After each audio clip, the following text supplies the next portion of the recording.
Welcome to my channel, where we simplify compliance, clarify audit expectations, and help growing companies build trust with every control. Today, we're tackling a question we get all the time from first-time SOC 2 clients. What kind of audit findings are normal, and what could actually qualify my report?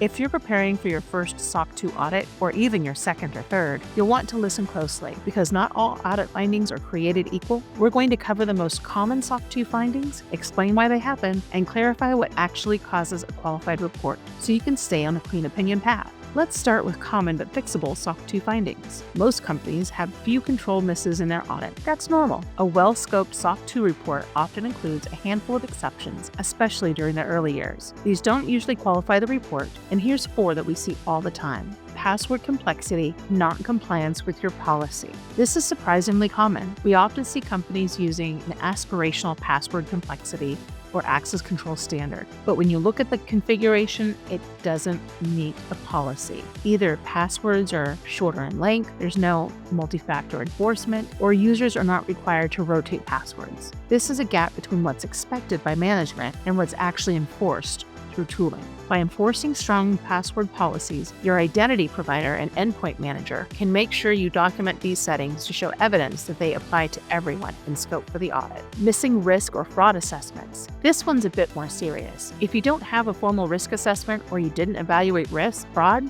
it's not just a finding, it's a red flag. This is one of those areas where missing control can actually qualify your SOC 2 report. Let me be clear. If you've never done a documented risk assessment, including fraud risk, you're not meeting the baseline SOC 2 requirements. You want to get with your auditor and have them offer suggestions for formatting, communication, and to follow your own risk assessment policy. Then you can perform and document a formal risk assessment annually. This will include fraud risk considerations and leadership approval. This control underpins the entire audit. Inconsistent offboarding and onboarding is also another common issue. Missing documentation for things like no new hire ticket or a missing policy acknowledgement.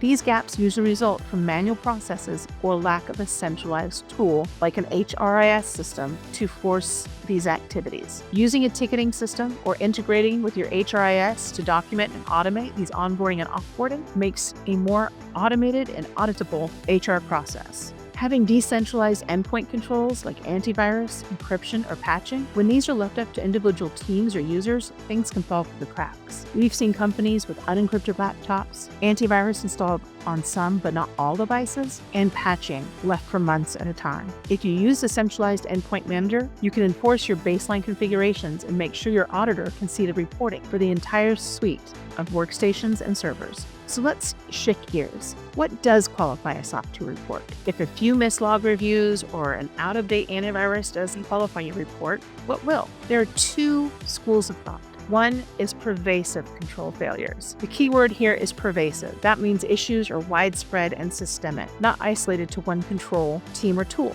For example, if access control, change management, and monitoring all fail across the board, your auditor may not be able to conclude that your controls are operating reliably. Additionally, if you are developing software and every single one of your software development controls has a finding, it may be that your software development lifecycle is not mature enough to stand up to SOC 2. Or you could be missing required controls entirely. There are a few controls that, if missed completely, can immediately qualify your report. If you don't have a risk assessment, if you're not evaluating fraud as part of your risk assessment, if you're not evaluating the risk that vendors bring to your environment, these controls speak to governance, and without them, your control environment is on shaky ground. SOC 2 doesn't require perfection, but it does require preparation. The most common audit findings are fixable with better documentation, stronger tooling, and more consistent execution. A few missed tickets or configuration gaps won't seek your audit, but missing the core control activities can. At the Audit Advantage Group, we help SaaS companies eliminate those gaps early, document their control environment clearly, and walk into every audit with confidence. Until next time, stay secure, stay accountable, and lead with trust.